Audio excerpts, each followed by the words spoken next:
30. 20. 20. Yeah. We're live again. That was so embarrassing. But we're live again. Let us know if there's any audio issues. We've got a professional in here checking the audio levels as well. Tell me you can hear us, please. Yeah? Yeah. We're good? Perfect. Yeah, it's good. Woo! We're live. Let's go. We're live. Let's go. Cool. So sorry about the technical issues. We're live again. So, we're literally going to go straight in. Mm-hmm. We've obviously got a special guest with us. He's currently letting the viewers know that we're live. So we'll continue. let the viewers know. Our guest, what would you like to introduce yourself as? Dennis. Yeah. Very nice to meet you, coming from Paris, France, and thanks again for having me. No problem I at have all. to say I'm kind of excited, so yeah, let's see what happens. All right, cool. You're in the presence of greatness at the moment. In the presence of, we just like to let Dennis and let you guys know that Dennis is not a financial advisor. Obviously, today we're not giving any financial advice anyway. We're just going through the news, telling you what's really happening. And hopefully you guys will enjoy our company for at least 5 hours, 6 hours? What do you say? For a quick hour. Yeah, we're just gonna give you some interesting bits and bobs that we obviously found on the news. So before we get the picture up, we're gonna go straight into the first topic, and then I'll obviously get the article up. It's about Central Africa introducing Bitcoin as is it one of or the official currency? One of the official currencies. Yeah. All right, 12-mark question. Discuss. Yes. No, I'm joking. Yeah, let's take it away. What do you guys think, man? Because for me, I gave my opinion before the camera went off. I basically think it's an opportunity. It has its pros, but then Michael threw a spanner in the works. So we'll bring that point just in case anyone wasn't on the live before. Yeah. Okay. Should we bring it after, or do you want to bring it now? I can bring it now. Okay. Yeah. Should we give them some? But give them some background because there's new listeners. All right, cool. So what's happened is Central Africa have introduced BTC, Bitcoin, as an official currency. Mm-hmm. Now, what does that mean for everyone? That means that the currency is obviously going to be a bit more stable because they're using Bitcoin as a currency. It's not like the other African currencies where every week, £1 is worth something. The week later, £1 is worth something completely different. Inflation, it's all mad. A lot of money. Instability. Mm-hmm. I lost a lot of money. You know what I'm saying? So it's supposed to be a bit more stable, and it's effectively the background. Yeah. So guys, what's your takes? I'll let you go first, Dennis, as our lovely guest. Yeah, so I think honestly, this can come as a surprise, especially for one of the African countries, because we could have expected Western countries to move in that direction before African countries. But still, I want to see it as what it is, and that's an opportunity, because I'm just thinking about the people who are maybe looking into investment opportunities, and now it's basically a way to make it happen much easier as opposed to what it was before. Because crypto is something that you've come to know. It's easily accessible, and in the end, for your transactions, knowing that this is the currency you can use to put your money there brings you some kind of reinsurance. So that's what I would say. Okay. So yeah, I don't know, Mike. Yeah, so a couple of points. Firstly, about the pros and cons. So there's some pros to them using Bitcoin as the official currency. One of the pros is the fact that if other countries, specifically America, the UK, officially adopts Bitcoin as a currency or one of their currencies, then in terms of imports and exports, when you're paying for items, the conversion rate is going to be 1-to-1 pretty much, rather than rather than what it is now. It could be anything, basically. Because they currently use the franc. Okay. And who uses the franc? Central African Republic. Yeah. And right now, it's a weak currency. it's a very weak currency, to the point where their president said the fact that they've introduced Bitcoin as an official currency means that people don't have to hold suitcases full of cash. Wait. Is it like the Zimbabwe situation when they had Mugabe and the money was a madness? I need to read into it. I don't want to put something out there, but Then all I have know, any- the currency any is insight on weak. that? Yeah, the No, currency I is mean, you know, it's I'm just coming back from Africa. Yeah, Okay. I was in Guinea, so it's a country in West Africa, and I have to say that the situation is a bit shocking. So you want to change 100 euros, it's 1 million in the local currency. So can you imagine? And it's not that you cannot pay by cards. It's just that it's not really commonly done. Yeah. You know. Yeah. So there's a lot of places you go and you have bags full of cash. You know, and it's a bother, I have to say. And it's only for your daily activities, and it's already a bother. So can you imagine if you have to make real investments? We're not talking about 100 euros, but maybe 10k, 50k. Yeah. So you know, it's this kind of situation where rather than having a weak currency, if you have something which is already commonly spread across many different countries, it's going to create bridges for local people to put their money and for people from the outside to put their money into the country. Okay. That's the way I see it. I'm sure Mike is going to come with a lot of cons, but this The negative has to be Nancy, said. yeah. You know. So You have to look at everything in life from the pro aspect and the con aspect before you decide whether or not it's a smart move. But the other thing I wanted to say is that Russia are heavily involved in Central African Republic. The reason why Central African Republic reached out to Russia in the first place is because they've been going through wars and other things for many years and they needed military support. So they reached out to Russia, or maybe Russia reached out to them, one or the other. Either way, there's sanctions on Russia at the moment in terms of how much money they can receive in terms of their local currency. Because a lot of the countries they operate in have decided to stop doing business with them. Yeah, And obviously, because there's so many different sanctions. Yeah. The only way they can receive payments now is through crypto. So you've seen BTC. BTC, whatever currency it is. You're seeing a lot of transactions going through Russia and even Ukraine as well. You're seeing a lot of. So are you saying what I think you're saying? I'm saying what I think is what I think you're thinking. So, in my opinion, I think it's a way for them to pay Russia without the payment being tracked. Because if Russia's payments are tracked at the moment, then countries will be thinking, we've put sanctions on you, why are you accepting currency from X, Y, Z? Yeah, from the ops. But if they're paying through crypto, Yeah. nobody can really track that. But crypto is a decentralized currency. Yeah. It's not tracked. You can pay whoever and you can't track that. Yeah, but I mean, we're not talking about payment between two individuals. So you're saying that at the state level, a decision was made to introduce this new currency just so that they could pay Russia? I think so, because if you think about it, the military support that they've been getting from Russia, it's not something that they've just been getting from Russia since last year. They've been getting it, I believe, since 2017. I believe so. I might be wrong, but they've been getting it for a while. But when you look at when the sanctions on Russia was placed, and you look at when they've Central African Republic has introduced Bitcoin as an official currency, it kind of makes sense because sanctions on Russia, they can't pay Russia. The next best thing is to pay them in crypto.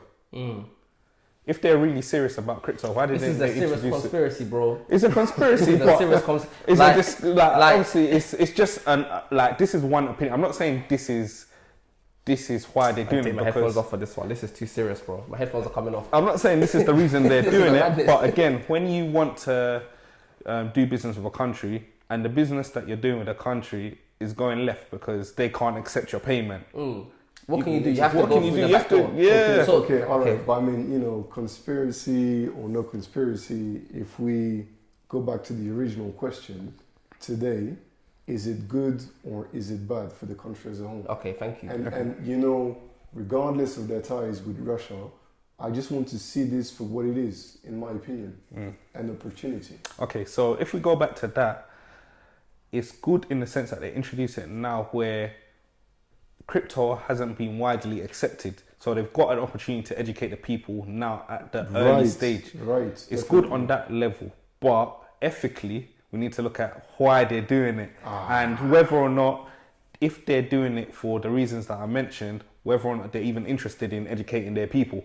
Because it might be a thing where they've introduced it as a method of paying, let's say, the Russians, for example, and then by the time that the currency is widely accepted everywhere else in the world, they've not even focused on educating their people, and their people will still be behind. No. I don't agree. Because I don't agree. Because I say that because, sorry, one more point. I say that because less than, a stat was out there where it said less than 10% of the people in Central African Republic have access to the internet. So that's a hurdle that they need to overcome in order to educate the people. Oh, checkmate. So Dan. Now that's fair enough. That's fair enough. Right. I was gonna say something else, but I think what you've just said has obviously overturned that. Well, actually, I'll just say what I was gonna say. If a currency is introduced in your country, as far as it's money and you need it to operate, you will find a way to know about it, bro. You will find a way to learn about it because there's money and you need it's survival. Do you understand? So I think to say that they need to educate people or people need to become it needs to become more widely adopted, bro. Once it's a currency that people are using in the country, the people will find a way to know what it is and use it effectively. Of course. That's it. That's my closing argument. And to answer Dennis's question, is it good or bad? For me, I think it's good for everyone because I believe in crypto and I believe that it's good to be able to pay money across borders without paying hefty fees and without having to worry about conversion rates and stuff like that. Yeah. So in my opinion, I'm happy. Dennis, are you happy? I mean, this country is going to be able to honor the debts. Russia is getting their money and we can freely invest money. Of course, it's good. I can appreciate the fact that the reasons why they introduced this currency in the first place might not be ideal, but at the end of the day, it doesn't change anything to the fact that it's a new opportunity that you can use. So that's what I'm going to say. If you're thirsty, just drink. That's it. Yeah, that's it. Yeah, for me, I think it's good. For us, Bitcoin is at the price it is now. If they're adopting it at the moment and also at the early stages, again, it gives the chance for the country to develop to even become one of the major African countries. All it takes is one leader to make a decision like this, and then it changes the landscape for your country. Yeah. All right, fair enough. All right, I'm happy. Should we move on to the next topic? Yeah, Move on. Are you sure, Mike? Are you ready for the next topic? Go on. Let's just check and make sure that people can hear us this time. Yeah. They can hear us. They can hear us. Before we move on, They can hear us. Yeah. Yeah. All right, cool. So, next topic, I'm putting it on your screens now. Netflix confirms the end of your password sharing, and it's coming soon. I'm saying it to the camera. It's coming soon. You're not going to be able to use your mom's password, your cousin's password, your sister's password anymore. What that means for a lot of people is a lot of different things. So for me, as someone who pays for my Netflix, I know I said something different earlier. The nerve on this guy, I swear. This guy, the cheek. But as a guy who pays for his own Netflix, y'all can go to hell. No one's using my password anymore. No, I'm joking. Let's go around the room. Guys, what do you think? All right, cool. Dennis? I mean, I was going to say I'm sad, but I'm not. Because the thing is, today we have a system in place with me and other people who I'm not going to identify. Yeah. But then, it's just, I'm going to pay for Spotify and other people are going to pay for Disney Plus and Netflix, and that's the kind of organization that we have going on. And everybody's happy with this. Everybody except those streaming companies, obviously. But the point is, today, I mean, let's not forget that before Netflix arrived, before Amazon Prime arrived, people still wanted to watch TV shows. And so streaming was big back then, even without them. Facts. So if today they feel that they're losing money, and because people are sharing passwords and so on, and so it's an opportunity that they cannot benefit from, so they want to become now more stringent, what's going to happen is that people will simply leave and find other ways to get access to the content that they want, and even for the other competitors now, I heard that Netflix was doing this. I never heard that Disney was doing the same. That the other platforms Disney's doing the same?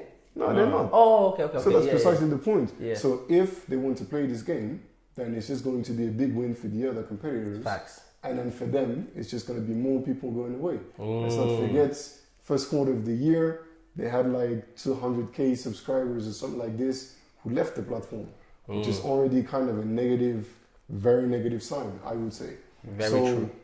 Pursuing that kind of direction at the moment, I don't feel is the smart way, but...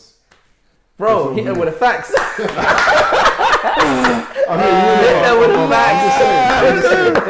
No. I don't need to say anything else. Mike doesn't need to say anything else. He just broke down the whole thing.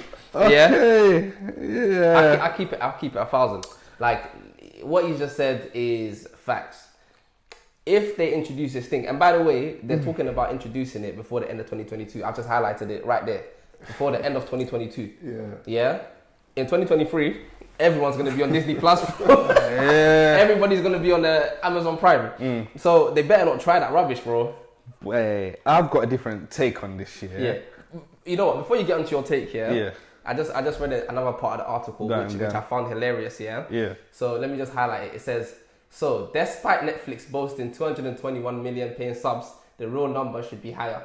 So they've got maybe 400,000 subscribers, but only 200 paying. That's a madness, bro.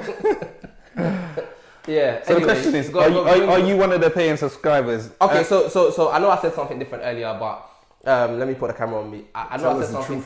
Tell us the truth. Tell us the truth. Tell the truth. If I log into my Netflix right now, it's my email. It's coming out my bank account. Okay. Having said that, though,Ve got like 4 people on my account. I've got my sister. I've got 4 people. Let's just put it that way. I even got one of my boys. You're about to expose people. People will never ask you. I've got one of my boys. Put them in the limelight for no reason. One of the man them is in his family home with my Netflix bro. So like I get it. Do you know what I'm saying? Because in line with what you said, you pay for one thing, another guy pays for something else. Do you know what I'm saying? I feel like I have that relationship with some people as well. I pay for Netflix. My older sister pays for Disney because she's got kids. So it's more beneficial to her, do you know what I'm saying? One of the man then pays for Amazon. So it works out. Yeah. So I get it. Yeah. Sorry, Mike, what were you going to say? Alright, cool. So I think one of the reasons why a lot of people left Netflix is nothing to do with the sharing the passwords. Because... Anyway, let me not say what I'm going to say. No. Cancel culture. Mike. But I'll say why people have left. This is teasing, bro. This is teasing. I'm just saying... Yeah. I'm not saying people have left because they're about to introduce this new measure. I'm saying the consequence of this measure will be more people leaving the platform. That's what I'm saying. That's the risk that they are exposing. That's very true. Now, if they're ready to go for it, then be my guest. Yeah. No, I agree with that. However, no, I'm joking. However, guy, that's actually his new title. We're gonna put it on the screen. I've got 2 points here. All right, cool. In 2019, Marvel decided to move a lot of their older content onto Disney Plus. Yeah. There's a lot of Marvel fans out there, including myself, who, if we're gonna look for certain content, we're gonna go and move with the times. If it's moving to Disney Plus, we're following to Disney Plus. Yeah. If it's moving to Amazon Prime, we're moving to Amazon Prime. Yeah. So wherever Marvel is moving, we're going to move with it. Marvel DC are big.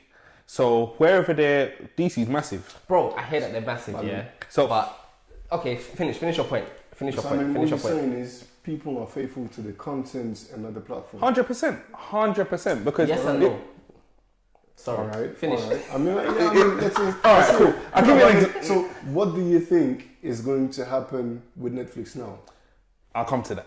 So I'll come to that question it's in a minute. 10-minute topic here, so we have to come to that now. I'll come to that. Go. All right, it's similar to football, for example. We're all football fans now, yeah? If in Belgium or France now, Yeah. the French league moves from Canal to, I don't know, another channel. Sky Sports You're, France. you're not going to start watching. You're not going to keep watching Canal. You're gonna move to the other. Yeah. Okay, facts. Yeah. I mean, truth is, if it's something you have to pay for, I'll probably... No, pay or not pay, but either way, you're gonna... Look at this gangster, gangster 1 and gangster 2. Even if you don't have to pay for it, and if someone else is paying for it or whatnot, you're not gonna still watch Canal because your interest is not in that channel no more, sure. because the content has moved across. Yeah, no problem. It's similar to Marvel. You're not gonna continue watching Netflix if their content... You've come specifically for Marvel. If Marvel is not on Netflix, there's no business for you there. All right. So that's one thing. Point number two.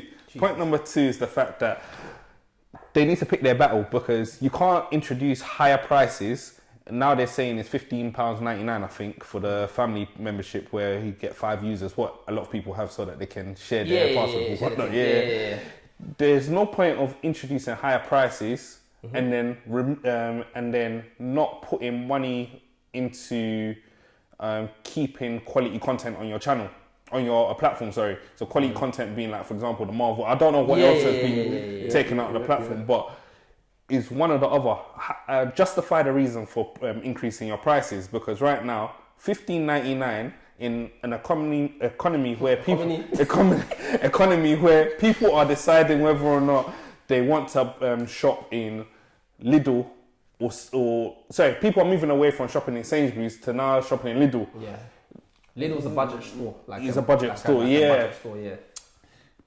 No one's going to pay that extra amount of money because people have got other priorities at the moment. So they need to justify why we should pay for that $15.99. And the way they do it is by giving us sick content. Exactly. That's point number two, because a lot of the content that they have here, people binge watch it in a day. Top Boy, for example. Top Boy, a day. Why not release it on a bi-weekly basis? Yeah. Like that would have been better. That's deviating from your point a little bit, but I do agree with what you're saying. Like obviously your whole point is it needs to be quality content and as much of it as possible. Yeah, quality content. But if you can't bring quality, just bring it every week or every 2 weeks. Yeah. If we go back then to the original question, they are going to be more stringent and prevent you from sharing your password. What's going to be the consequence of that on the quality of your content and then on your viewers staying with the platform or not?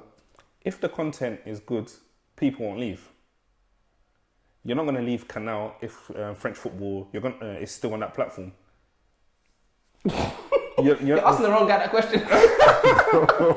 Bro, you're asking the wrong guy that question. You know, let's see it the other way around. Yeah?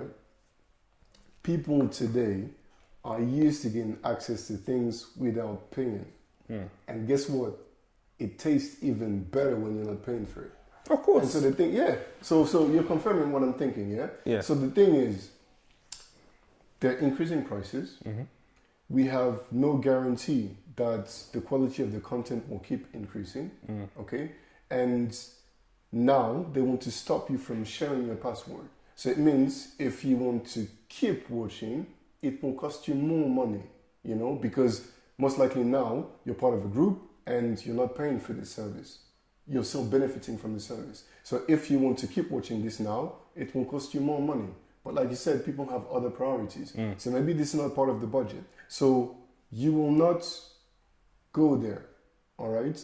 And so effectively what's going to happen is that the number of people logging on this platform every day to stream the content will decrease. Well, then guess what? People who have exclusive content to offer, they want to go to the highest bidder. And so the highest bidder is the one who's going to give them more money, but also the one who's going to give them more exposure. So if you don't have the viewers that they are interested in, the exclusive content will not be offered to you. So maybe the impact is not going to be felt right away, but further down the line, that's what's going to happen. I agree with that, but I think Netflix have the money to fix this problem because they threw money at Meghan Markle and Harry to produce content for them. I think it was Netflix. They threw like 100 million or something crazy. That money could have gone towards 50 other shows, bro. 50 other shows or all right. Yeah, 50 other shows and reducing the price all right. of the thing, because reducing the price and doing other things to keep. I don't know. I hear what you're saying. I'm gonna give the closing argument in my opinion. Yeah. In my opinion, I don't really think the price increase stuff is a problem. Yeah. And I don't even think the lockdown of passwords is a problem either. I think the major thing that saves Netflix is the quality of the content. If they're bringing out content that people want to watch, like Lupin, for example, or Top Boy, for example, that people are always talking about, the FOMO alone, the fear of missing out, is what's going to make people want to say, nah, I need to get a Netflix account. If not, I need to pirate it. But people would want to go and get a Netflix account on the basis that the quality content is just too much. It's coming out. Yeah, but I mean, getting a Netflix account does not necessarily mean that you won't get it the right official way.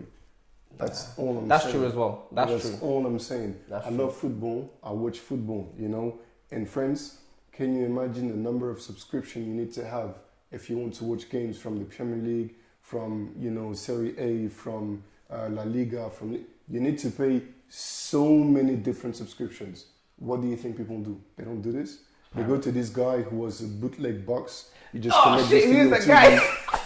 You know, you connect this to your TV, and then that's it. End of story. You have access to all of the channels. I don't know, you know, all of the countries, everything.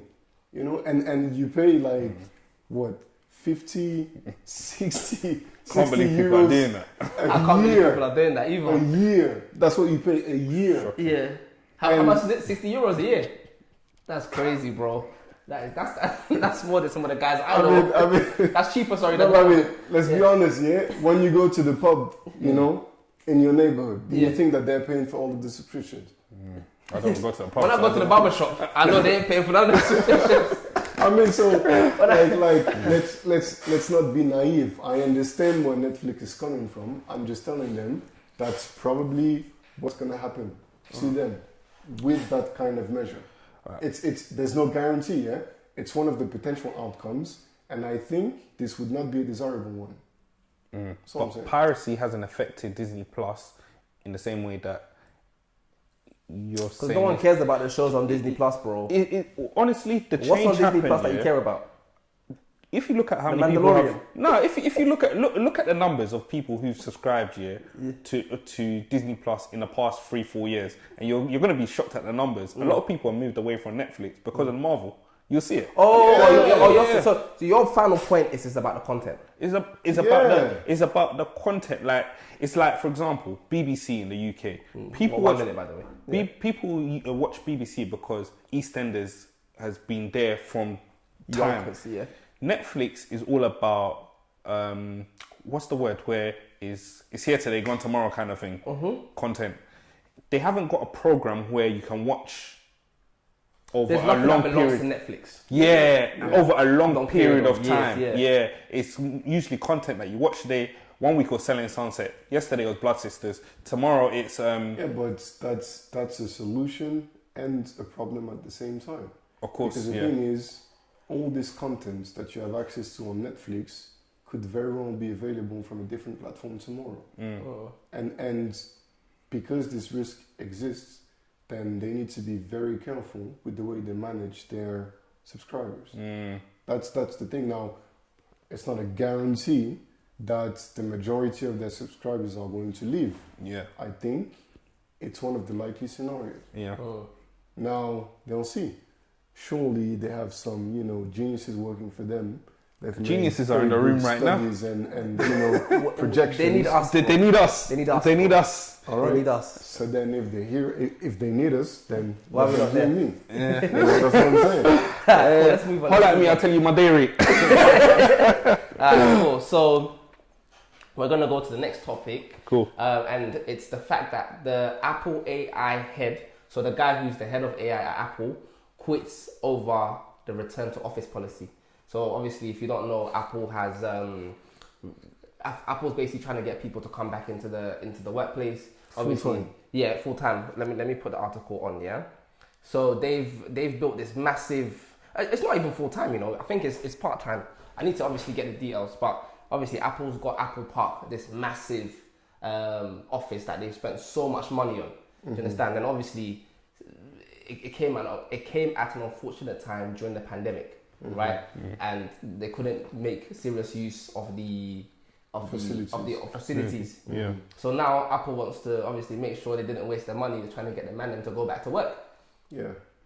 Some people are not happy about it, and people are dropping like flies. What's the guy's name? Don't tell me the guy's name's Ian. His name is Ian. Ian Goodfellow. Look at that. Yeah. Namesake. Right. That's good. That's Namesake. Anyway, what do you guys think, man? Are you not going back into the office, Mike? I know you guys are both, you know, the CEOs at your businesses where you guys work. So what are you not saying? Are you not going back in the office or? Are you the guys making people come back to the office? I don't know. It could be. All right, cool. Discuss. Dennis, you want to go first?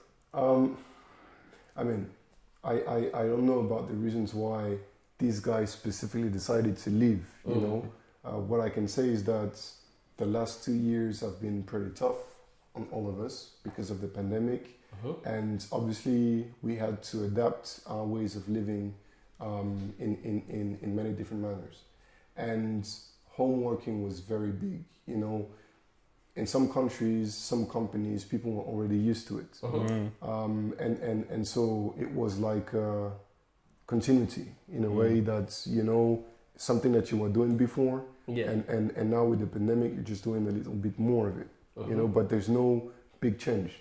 And then we had other companies where they've always been reluctant with that kind of solution, and so they had to do it because of COVID, like it was a necessity.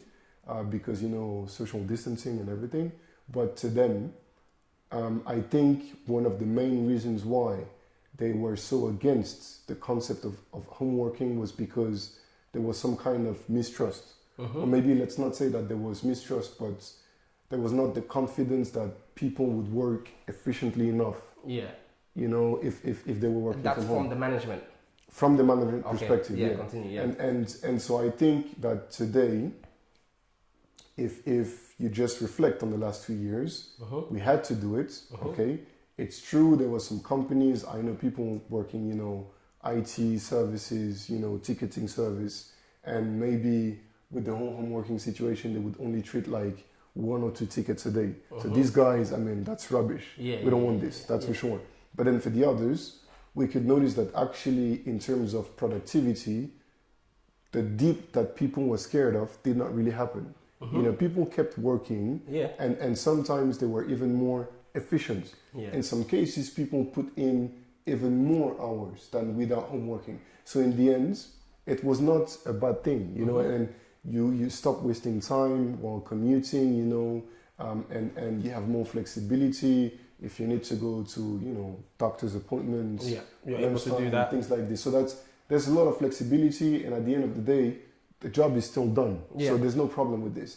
And so now I think if your company is coming to you and telling you you have to come back to the office without any room for any kind of discussion, I think people would take this as a message of distrust again. Like we made some progress over the last 2 years, and suddenly we're backtracking. And there's no discussion, there's no dialogue. So obviously people cannot take it the right way. And I think this issue of trust is at the center of, you know, the concerns and the conflict, basically. Can I say a quick thing? Yeah. Because you just made a point and you made it sound like it's not about the action of making people go back in, it's more about the communication of it. I think this has to be part of it, yes. Yes. But then again, it's like sometimes companies are a bit tricky. It's not that they will tell you, okay, you cannot... I mean, you have to come to the office every day.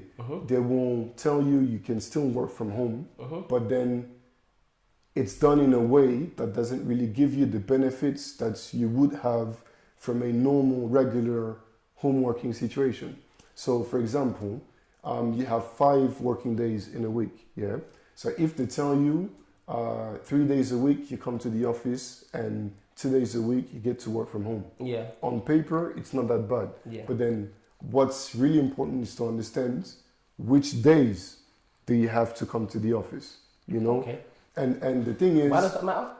Because let's say the 3 days a week are on Monday, on Wednesday, and on Friday. That's when you have to come into the office. And the days when you get to work from home are on Tuesday and Thursday. So the long weekends is not something that you're going to have. You know, so that's, I mean, I'm not saying that people should be enjoying themselves and chilling while they're supposed to be working. But then it's just, if you know that you're working from home on a Friday, then the whole organization that you have for your weekend is totally different. And it's the same thing if you get to work from home on a Monday, for example. You know, because it gives you much more flexibility in how you organize your weekend. And again, the weekend is very short because it's only 2 days in the week. And maybe your kids, if you have some, have, you know, activities outside of school and so on. Football, you need to do groceries and things like this. So really, weekend is very complicated time. So if you have some flexibility by working from home on either the Friday or the Monday, this can change your life, you know. And this opportunity is taken away from you, you know, and it's done in a way that is not right. If they pretend that you have flexibility, but in the end, the days are fixed, and these are not days which are very convenient to you. So it's not about the communication then, it's about the content of the work from home rules. Yeah, truth be told, it's everything. Yeah, okay, cool. Mark, what do you think? I agree with Dennis, what he said. Come on, you can't say that. I mean, you know, for once he's not the however guy, so you know, let's be happy. Once is the me too. I agree with what you're saying, but a lot of companies are saying that they are trying to invest in mental health, people's well-being and stuff. But then, if you're now going to say you have to come in on Tuesday and Thursday, again, where's the flexibility? How is that going to benefit some of these mental health? Because with the whole working from home situation, it's benefited a lot of people in terms of their lifestyle. A lot of people before were using annual leave just to be in their house to, let's say for example, you've got someone coming to fix your boiler or your taps or something. You have to take annual leave to do to be get able that sorted out. To get that sorted out. But now, where you're in your house and you don't need to take annual leave, you're attending to that issue, but also you're getting your work done. So it can only benefit the company. So the people who say that working from home is not beneficial for the business, they're talking rubbish. I think they're talking absolute rubbish. And you, like Dennis, you end up doing a lot more work in your house anyway. Or you might be working. You might be working much better from your house because you've got the freedom to work whenever you want, rather than having the pressure of someone on your back, on your neck. Saying to yourself, get this done at this time, right now. And you might produce low quality work because you've got the pressure of them on your neck. I mean, very valid point. Okay, so I'll give my take personally. So for me, I think because of the way technology is now, with like Microsoft Teams, everyone in the Western, well not everyone, but a large proportion of people have good internet at home in the Western world. Everyone has access to a laptop. Not everyone, but a majority of people have access to a laptop. Now, I just find it difficult to understand the principle, like the whole point of going to an office anymore. Do you understand? I just don't get it anymore. So I do think companies should try to be more modern in their thinking and just slowly move away from the whole let's get people in the office. I know people say culture, interaction in person is key and stuff like that, right? If you need the interaction in person, then okay, you can have people come in for meetings and go back home. Do you understand? But to have someone just sitting there at the desk for the whole day and just having that situation on a forced situation, I think is negative. Do you understand? I think they should definitely, every company, if you have the opportunity to allow people to work from home where you don't need physical interaction, go for it. You save money on rent. I mean that's also at first when people had to, it was forced for people to work from home. A lot of the companies were quite happy with the situation because they realized that actually they were saving a lot of money. With because they didn't have to rent working spaces anymore. So that's something that we should not forget. And then the additional point is that, if I take my personal example, I work as a project manager for a big company. Yeah, and so people I work with on a daily basis are not located in my country. You know, so my management is in the UK, and some of them are also in the US, and I work with people in Poland, in Mexico, in India, also other European countries. But the point is, whether I go to the office or I stay home, it doesn't change anything in the sense that I will not get to physically meet these people. You know, like my land manager is also in Belgium, but the rest is really all abroad. Spread out, yeah. So in the end, it's like, if I come to the office, who is it for? You know, because I'm only going to meet one person or two persons from my team. The rest, you know, Spread whether out. I'm, there's no point. Now, I'm not saying that we should become asocial, because obviously you still need to be, how can I say this, to get comfortable within your team, and you need some kind of integration. Yeah, So yeah, we need this social connection. So that's why coming to the office occasionally is still good. But then forcing people to be back full time, it's madness. I don't see the benefit, especially for some functions. Like, honestly, it's even better for me to be home, because, you know, sometimes with the different time zones, if you factor in the time you need to move from your house to the office and then from the office back to your house, it's time in your car or maybe on the train that you could use to work with people who are really far away from you, like 5 hours behind or 5 hours ahead of you. So we also lose this flexibility if we go back to the office. So in the end, I don't think it's right to force people back into this. No, I agree, man, 100%. Yeah. So are you going to be telling your boss that, listen, mate, I'm not coming in again. I'm not coming into the... I mean, I don't have to, because they already got it. They do like you guys. When I was working, we got like Fridays to work from home. So that was nice. That was years ago, though. I mean, now tell us the truth. On Friday, were you productive, or were you...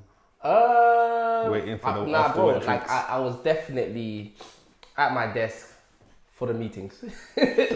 Outside of the meetings, somewhere else, mate. But man, as long as you get the work done, there's no issue. And I think that's where we should leave this one. As long as you get the work done, there is no issue. Now we're gonna move to a slightly more trivial topic, and it's the fact that Apple has officially retired the iPod. Oh wow! Yeah. So obviously we all know Apple's journey. It began with the Mac computer, but then where they really made an impact was with the iPod. For me, anyway, I first discovered Apple with the iPod. Not this iPod Touch. I mean the one with the scroll wheel. Let me. Should I go on Google? Try and find it. Big one. It was proper big. Wait. Let me see, because there's some people that are probably watching this that probably won't know what I'm talking about. iPods. What was it? People born before Was the it Apple year Classic? 2000. Yeah. Oh man, this was the shit. It's still going for £200. Yeah, bro. But I mean, it's gonna become a collection piece. So obviously, And this one. This is even the 7th generation. There's one older than this. This is this a one, new I mean, one. look at the colors. It's very neat, you know. Dude, this is more modern. 7th generation. So. Yeah, there was one. It was so big, like one of my old jobs. We used to use it every day, playing the finest music, and then one day it just let us down. The battery died. Where is it? Yeah, you see this bad boy one? right here.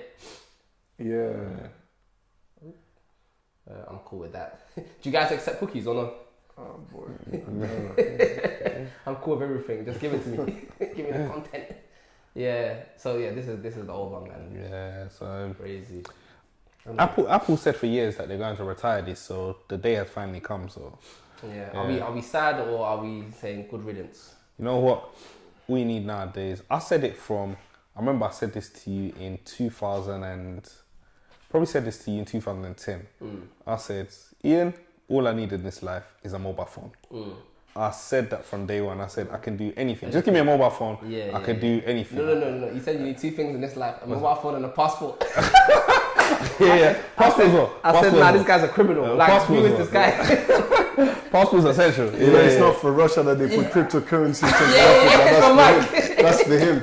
He was trying to divert our attention. It's all of I know. Your phone is your computer nowadays. You can stream, you can take photos, you can. It's an extension of everything. yourself. You can download Microsoft Word on it, and you can check your emails, whatnot. Whereas before, when the iPod Nano was around, you was limited to what you can do on your phone. It was just I would say it was more advanced video calling. Mm-hmm.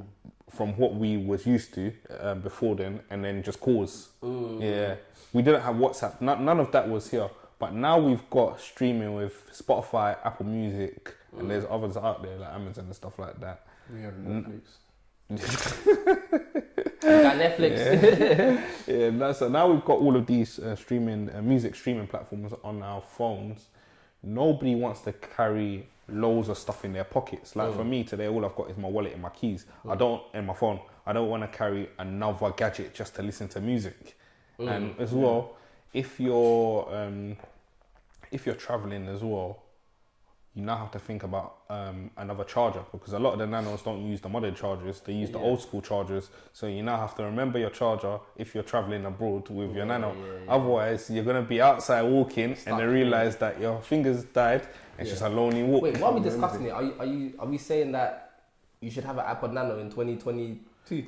No. I'm not saying that you should. I'm saying it's a good thing that they've retired. It's like hypothetical thinking. It's good. I mean, some people, this is a whole different topic, but some people would argue that this same thing you just said about the iPod having this different charger to something else, a lot of people will say the same about the iPhone, because a lot of laptops now charge on USB-C, your iPad charges on USB-C, a lot of headphones charge on USB-C, but then iPhone is the only iPhone that has a different charger. I know it's off topic, but what we say, there's discussions ongoing, at the moment in the at EU, European level, to kind of force Apple to use USB-C as well. Yeah, because they're bandits, bro.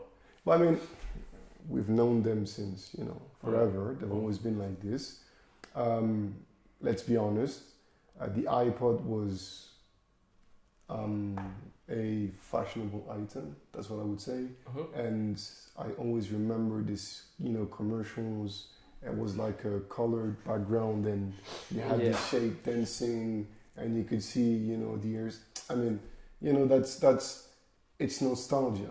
Yeah, that's all it is. It's like a collection piece.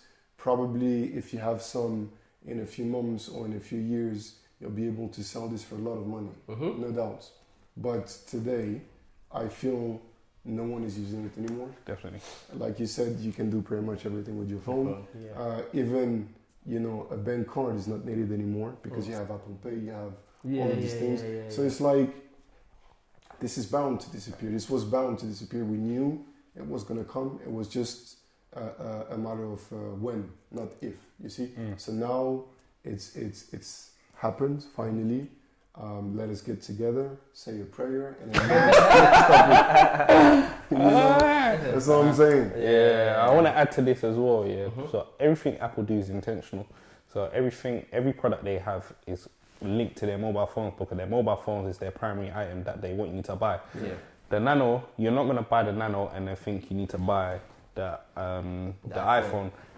I'll give you an example. They got rid of their iTunes, which was big on the Nano back then, to introduce Apple Music. In order to access Apple Music now, you need to have an iPhone. Apple Watch, you need to have an iPhone. What else is there? There's so many things that you have now. That is, even a Mac. Your Mac, they're gonna ask you for your iCloud, which you most likely created on your iPhone. And you can text, pick up calls, FaceTime on your Mac, which is linked to your iPhone. Everything is linked to your iPhone. I don't see how an additional device like the Nano could benefit sales of an iPhone. I mean, what he's saying is very true. Maybe you have people who are very happy with the iPod, still using it to listen to music, and then have a different phone, different maker. So now all of this is dead. And if you want to stay with Apple, just go get your iPhone. And I mean, anyway, it was a good run. Yeah, good that was the pioneer. Like it really introduced us to like the 10-point touch. I don't know if you don't know what that is. Yeah, like it really opened the doors to modern technology. So kudos, well done, done there. Apple or whatever you call it. Done there. All right, so we'll move on to the next topic, and I think we should discuss Meta making it makes Instagram users suffer with new NFT features. I don't know if any of you guys know about this stuff. Meta is the new name. Meta's the new name for Facebook, yeah. So yeah, apparently, you know, they're introducing NFT features to Instagram. Does anyone have any idea? Because one thing I will say before we actually go deep into it is Twitter's done this, and they've made, you know, like your Twitter image. Yeah, if you have an NFT as your Twitter image, it's no longer a square. Sorry, I said square and I did this. It's no longer a circle. It's now a hexagon. I don't know if you guys have seen that. Let me see if I can find it anywhere. Anyway, I think Instagram's done this to follow the steps of Twitter. So let me show you Twitter NFT. What's it called? NFT profile picture. There you go. Okay. Yeah. So let me see if I can find an image of it. Oh yeah, let me show the viewers at home. I don't think they can see. Which one is it? Okay, I'll say this one. All right. So can you see how it's like what is it? Is that hexagon? Wait, how many sides is a hexagon? I have no idea. Let's just call 6. it a It must be- geometrical figure. Yeah, 6 sides. Yeah. 6 sides. So this is what people who use their NFT as their profile picture. This is how the profile picture looks. Now I don't know the benefits of it.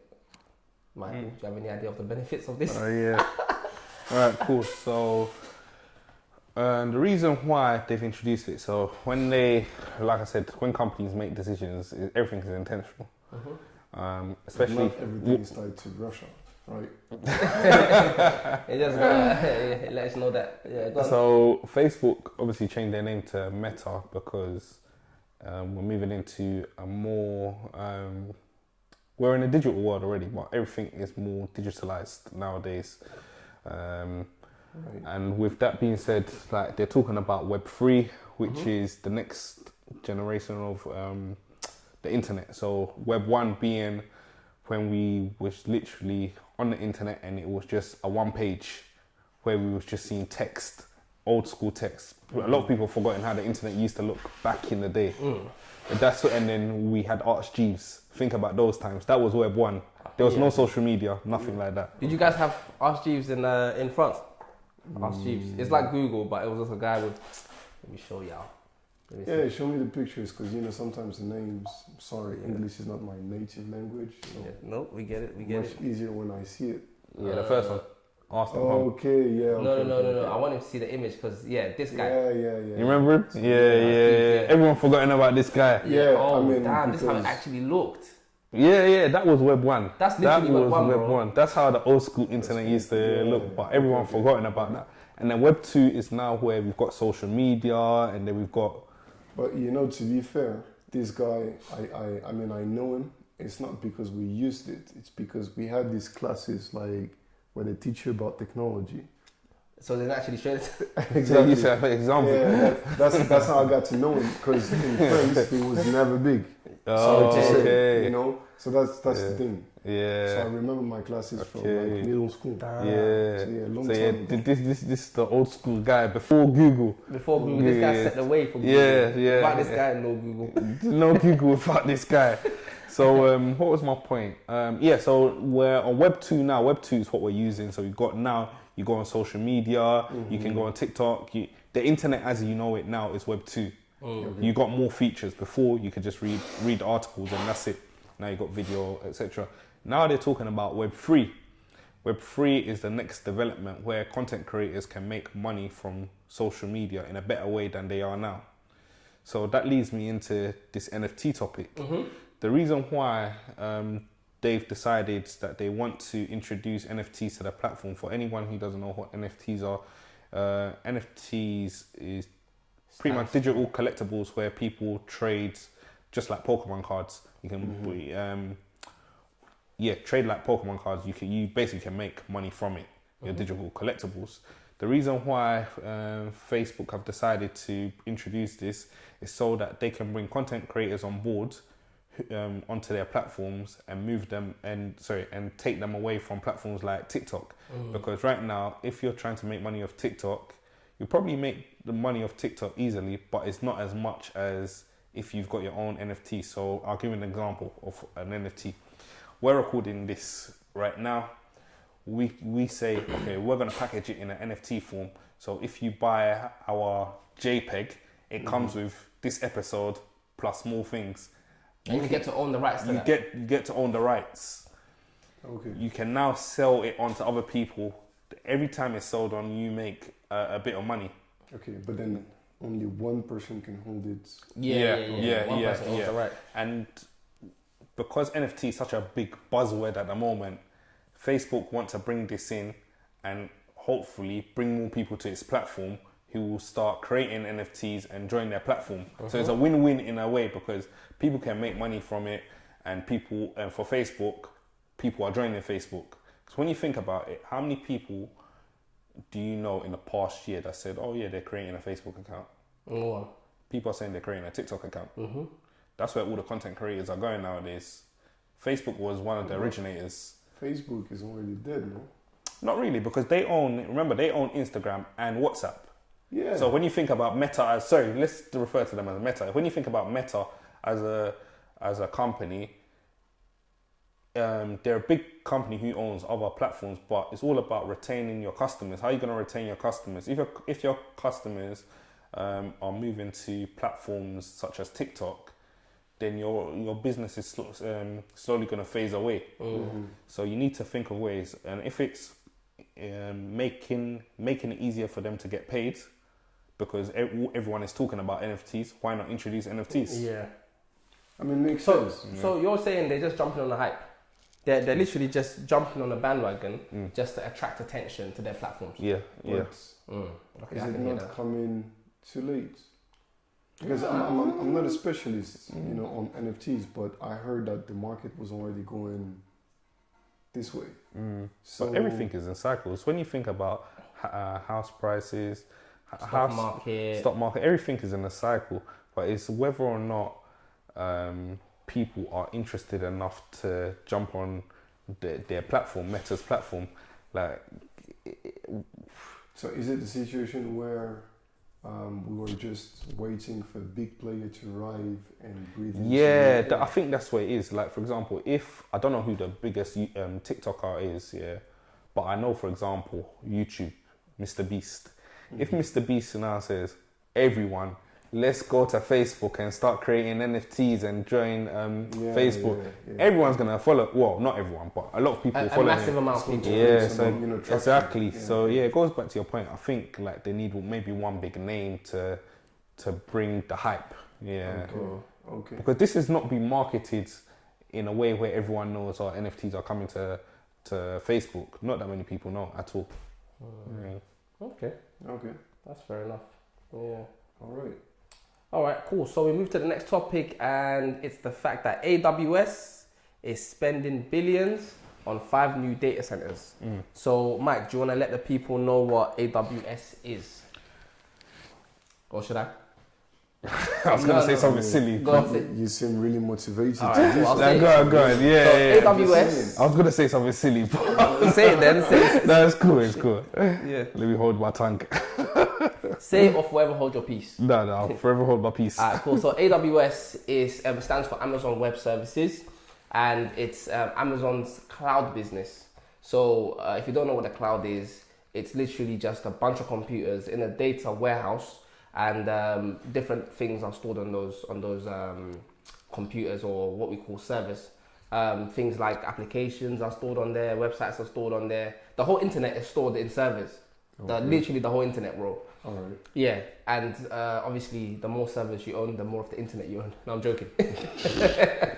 So it's literally data centers, and data is stored on those servers. Now, Amazon is actually one of the biggest players in the market for these web services.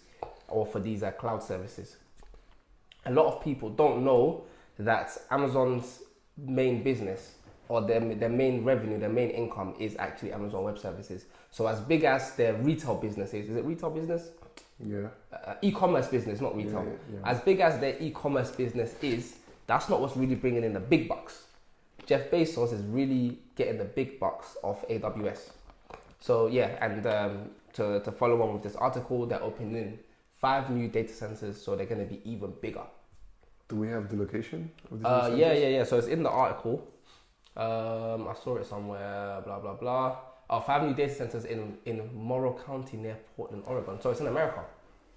Okay. There's all in one place. I thought it would be around the world. I was just thinking, maybe it's going to create some new job opportunities for people. Yeah. You literally said it. 600 new jobs for the region, 75k each.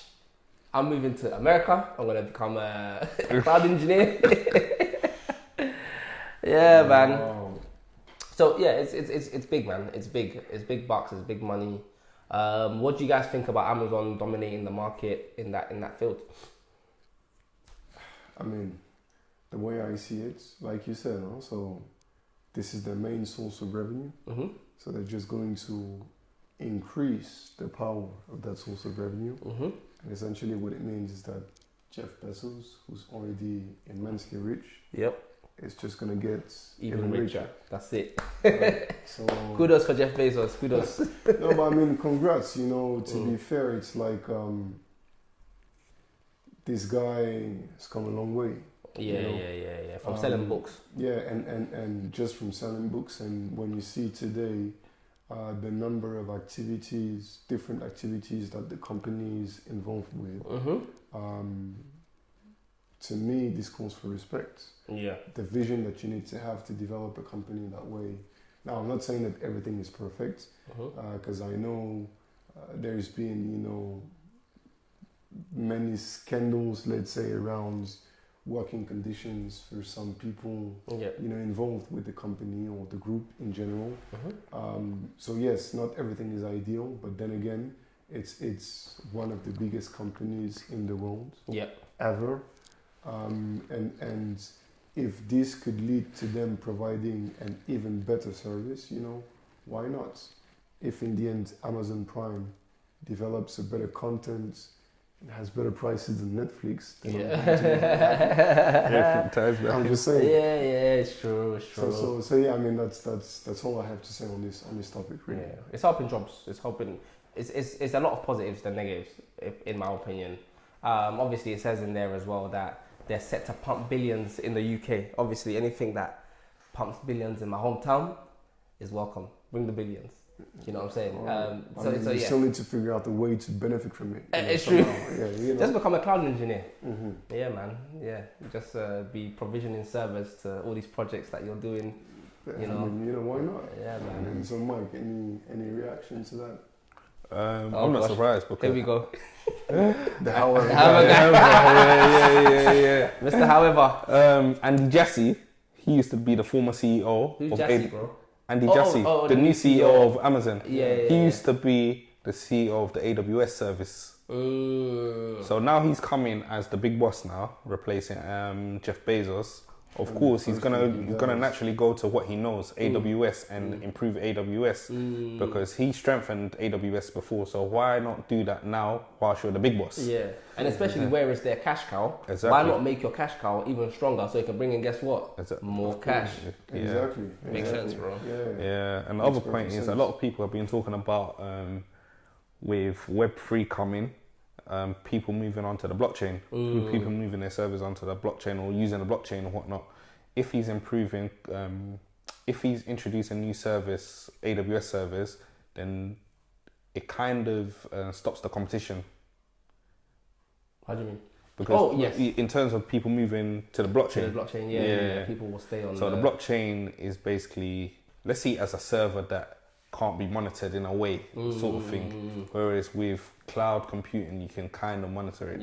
Keep an eye on it. Yeah, keep an eye on it. But so in the end, is it possible that rather than money, this was the main objective behind this move? What do you mean? Developing this to then blockchain, like you were saying. Yeah. So what what Dennis is asking is it possible that as a side of money being the interest for them to make this investment, do you think it could do with the blockchain? Maybe they're trying to stamp their foot in the whole blockchain situation before it materializes into something. I think that's one aspect. They definitely would have considered it because every company is now thinking about Web3, everything Web3. But if they strengthen their AWS brand and bring more servers, then people will think, okay, you know what, AWS cloud servers are reliable. Our website has never gone down. Our online platforms have never gone down. We're going to continue to use AWS rather than move on to the blockchain. Yeah. So yeah, it's all about perception. Like you said, like if you open hundreds of McDonald's, you're gonna think McDonald's are doing well, regardless of you looking at financially whether they are or not. So it's similar. Like yeah. Wow. All right. Wow. So I guess he's not only the however guy, he's really the inside guy. The inside guy. You know, like he already has this extra bit of information. I'm gonna change Michael's name from Yeah, Michael. I'm gonna change his name from Michael to BTS behind the scenes. That is too funny. Yeah. So I think that's all the topics we got. We actually got through all of them. Yeah. Is there anything you guys want to add? That's it. Yeah. No, I mean nothing special. Just maybe a thank you. I have to say it was, a first for me. Yeah. First for all of us, mate. I mean, I hope it wasn't too bad. I had a lot of fun, Definitely. so looking forward to the future, and I'd be very happy to do this again. Definitely. Hopefully when you go back to France or Belgium, we can call you in and have you in the screen, in the corner of the screen somewhere. In the corner of the screen. We're almost done with COVID, so surely I can take the plane again. Yeah, it's true. Yeah. We'll appreciate that highly. And hopefully next time we'll have Netflix CEO on the call as well. Imagine that. Yeah. Just to give them some advice. Yeah. That's it. Please review your strategy. That's Just it. saying. All right. As always, I will say, guys, make sure you subscribe.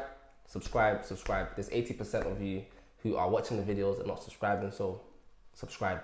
Send the video to your auntie, your grandma, your cousin. And yeah, man, we'll definitely see you on the next one. Mike, do you want to add anything before we close out? I'm going to put the camera on you. The camera's on you now. Make sure all this... That camera.